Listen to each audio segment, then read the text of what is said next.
Good morning. Welcome to our devotion, our morning devotion, which is actually a Bible study through the book of James. As we've talked about, James was the brother of Jesus, and he had some very interesting things to teach us. So I'm glad you're here with us this morning. My name is Brother Chad Long from Delhi Baptist Church, and I have been having an unbelievable amount of computer problems of late. And I won't make excuses. I'm not even upset. I know that if I'm having that kind of trouble, the devil really doesn't want me to sit here and do this. And he's going to fight me tooth and nail, and that's okay. I'm not going to get upset. I'm not going to get frustrated. I may wind up with a new computer, but at this point, we're not there yet. So simple things like turning on this camera took me 15 minutes this morning. So I'm running behind. We probably should get right into this. We're going to close out this this letter in the next couple of days. We're in the last chapter. That's James chapter 5. And we've looked at a couple of different subjects specifically in chapter 5.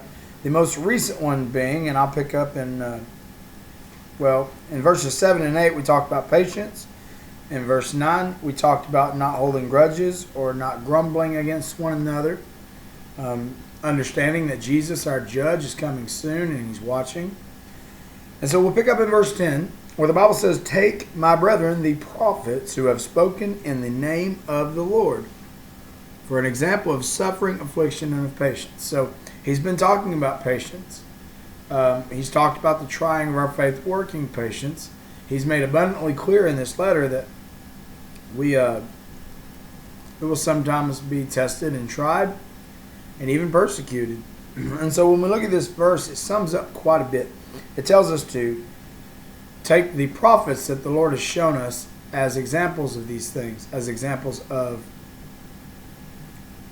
patience, of faith, of suffering, and how we're supposed to act and react, or respond rather.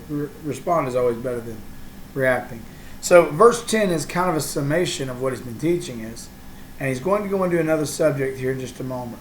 But I want you to understand that this is what the Lord wants us to know about this letter in a nutshell. I'll reread verse 10.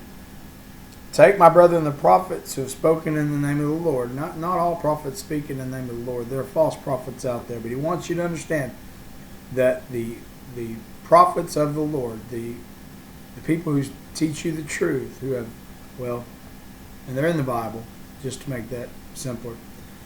But the ones that we know we can rely on, take them for an example of suffering, affliction, and of patience. He says, "Behold," which means, look here, "we count them happy which endure."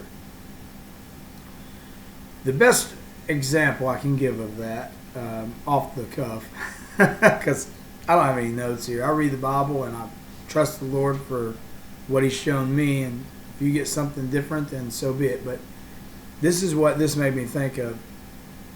They say that when you work out, when you exercise, your body releases endorphins, and endorphins have the capacity to make you feel joy or satisfaction or even a level of happiness. So when I read this and it says, "Look, we count them happy which endure," I think about how when you're trying to get the motivation to go to a gym or to work out, it's hard to get there. I know that because I work out. Not as often as I should, but I do. And it's hard to get motivated. It's hard to want to go and exercise because that's work, and it makes you sweat, and it makes you breathe heavy. And my granddaddy used to joke, and this is funny to me. It may not be to you, but it is to me. He used to say, and my granddaddy was a hard-working man. He was not lazy. It was just a joke. But he used to say that he was allergic to hard work. And he said he knew he was allergic to it because of all the side effects, all the symptoms. See, hard work would make you sweat. It'd make you get breathe heavy. It'd make you short-winded, and anyway, make your heart pump faster, and all of these things. So make it turn a little red. And I laugh at that because people with allergies, actual allergies, understand that you have side effects. You have symptoms that show you that you're reacting. I knew somebody with a peanut allergy that would swell up like a balloon. So he was trying to be funny. But in all seriousness, it's hard to get motivated to go work out. It's hard to be motivated to endure something that you know is going to be difficult. But once you enter into it, and you get a variety of good feelings about it. You get to see results. You get to release endorphins. Anytime I complete a project, a job of any kind, there's a certain satisfaction in a job that I've done that I'm proud of. And so when he says we count them happy which endure, it's just another example of how when we do go through something, as bad as it may have been to go through, we actually come out better on the other side, stronger, happier, with more patience and faith. These are good things. They may not be good at the time. Working out has never been something I do for fun. But I can tell you, when I make myself do it, I'm always pleased that I did. So that's just an example, but that's what he said. He said, we count them happy which endure. You have heard of the patience of Job. Listen, if you don't know about Job, read it. Nobody wants to go through that. Nobody. Job lost the majority of his wealth and all 10 of his kids in a day. And his wife turned on him. And his friends accused him. Job had a miserable period of time in his life where he had every reason to just quit, just give up. If anybody ever had a reason to get discouraged and quit, Job had a reason. But Job endured. He didn't handle things as well as he could have, but he handled things better than I would. Let me just be clear. Whatever faults you may find in Job after the fact, and God does question him on some of the things he says, but, the standard that God holds, he can do that. Job did so much better than I would do, or being honest, than you would do with what he went through. He lost 10 children. He lost livestock. I don't even remember what all. And above all that, he came down with an illness and something physically wrong with him, boils and such. So his health was attacked, his wealth was attacked, and his family was attacked. How would you do? And nobody wants to go into that. There's nobody alive who would sit and tell you, man, I can't wait until I endure something like that. Obviously, that's not something we wish upon ourselves. But inevitably, we will go through things. We will have to endure some things. And the only thing I can really tell you is you're going to anyway. So why not let it be a character building time? When Job came through all that he went through, God blessed him immensely. In fact, more so than he was when it all started. And he and his wife evidently worked out all their issues and had more children. So you can't just replace children. That's not what I'm saying. And losing a child is just something I cannot imagine, I have not been through, and don't pretend to understand. But they belong to the Lord anyway. If he takes them, they're with him. And you'll see them again. And if he gives you more, then that is reason to rejoice. Because you can rejoice about the first that you had, even if you lost them. And you can rejoice about what he gives you beyond that. So he uses Job, not me, but James uses Job as an example. He says, you've heard of the patience of Job, and have seen the end of the Lord, meaning you saw the end of that situation, not the end of the Lord. There is no end of the Lord. He just means the end that the Lord brought about in his life. That the Lord is very pitiful and of tender mercy, meaning that he has pity towards us, and he's merciful towards us, and he shows us much mercy and grace. And he does in the life of Job, he does in your life. Look, he knows what we go through. He knows what I go through. And while he could beat me over the head with all the things I do wrong, instead he shows me mercy and grace and pity in the areas where I fail. And he gives me strength and comfort in the areas where I excel. And he's the reason I didn't take this computer and throw it out that window a minute ago. 10 minutes ago. But anyway, regardless, you've seen the end, meaning the things that the Lord brings about in your life and in others' lives. If you look, that's why we have that song, Count Your Many Blessings, because you can look at the things the Lord has done for you, and you can see his pity and his mercy and his love and his grace. He says, verse 12, but above all things, and remember, this was a summation. We're about to change subjects, and I don't want to go too far, because we're going to cover these things tomorrow. But he says, above all things, my brethren, swear not, neither by heaven, neither by the earth, neither by any other oath, but let your yea be yea, and your nay be nay, lest you fall into condemnation. So, and tomorrow we're going to get into a little period here about prayer before we close this chapter, and we may not even close it tomorrow. But I want you to understand that this is as out of place as this looks. He's making a point.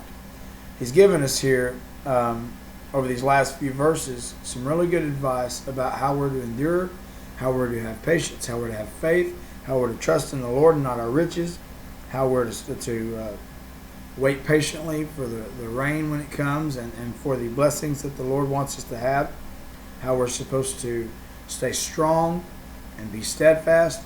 And then he says, look, when you go through these things, and you will, don't swear. Don't swear. And swear has multiple meanings. There are negative swear words. There are seemingly positive swear words. The Lord just doesn't want us to swear. You don't have the ability to know what you can and can't do. And beyond a vow to in marriage, there's very, very little we need to be swearing about anyway. In the life of a human being, there's just so few commitments you can really honestly make. Let me give you an example of this in my own life, and I'll try to close with this. When we began our trash route, and for them that don't know, we have a route that we do for rural trash, because in some places you can't get anyone to haul it off. And even when you can, it's astronomically high. So we started a service to help people in rural areas around where we were living at the time.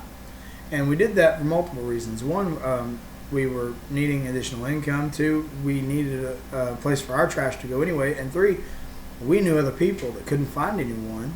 And when they could find someone, they were booked solid. They didn't have any more room on the route. So my wife and I made the decision to advertise locally and take on that chore. And it was an income, but it was also a service.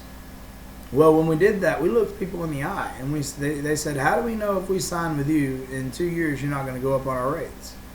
And we said, because we can't say that we'll never raise our rates, but we can say that it's not our intent to do so, and unless the economy makes a drastic turn, we're going to keep it right where it is, and we guaranteed people at least 2 years without a rate change.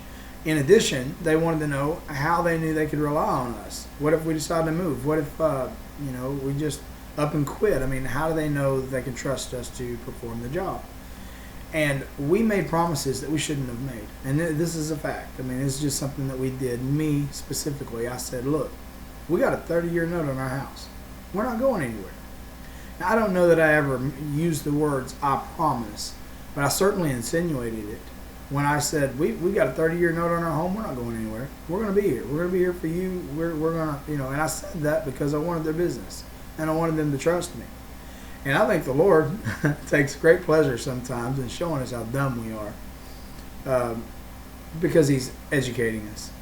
The Lord showed me after that, I don't know where I'll be tomorrow. I don't know where I'll be after this today. I don't know where I'll be in the next minute, honestly, because I have no control over these things. I could have an aneurysm or a heart attack, which runs in my family. Anything could happen. And so we're not supposed to swear, and we shouldn't insinuate those types of vows, because we don't know what's going to happen next. And we'll find ourselves in condemnation. It turns out the Lord didn't want me to stay under that note, in that home, in that place.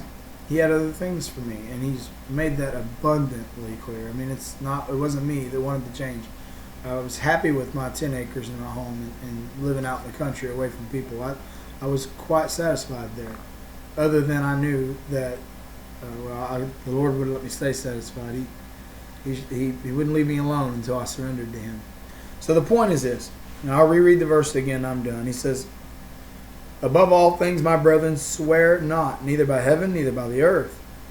Don't swear. I hear people say, I swear on my mama's grave, I swear on this thing or that thing. Don't do that. Don't. Because, first of all, if someone doesn't believe you, that's not going to make them believe you. You shouldn't have to go to that extreme.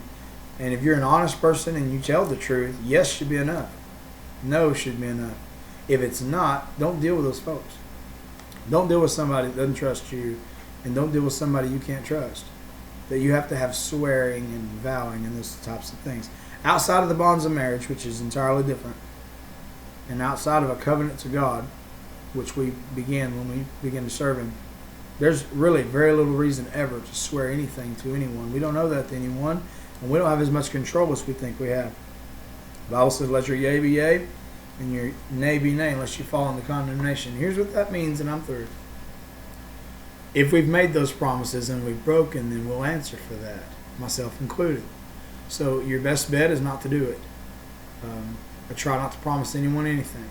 I just try to do what I say I'm going to do to the best of my ability and let my yea be yea and my nay be nay. Now, I hope that these illustrations are helpful to you. I hope that you don't think I'm just grandstanding with my opinions or with my points of view. My intention is to share with you what the Bible says to me and what it could mean, particularly for you if you read it the same way I do.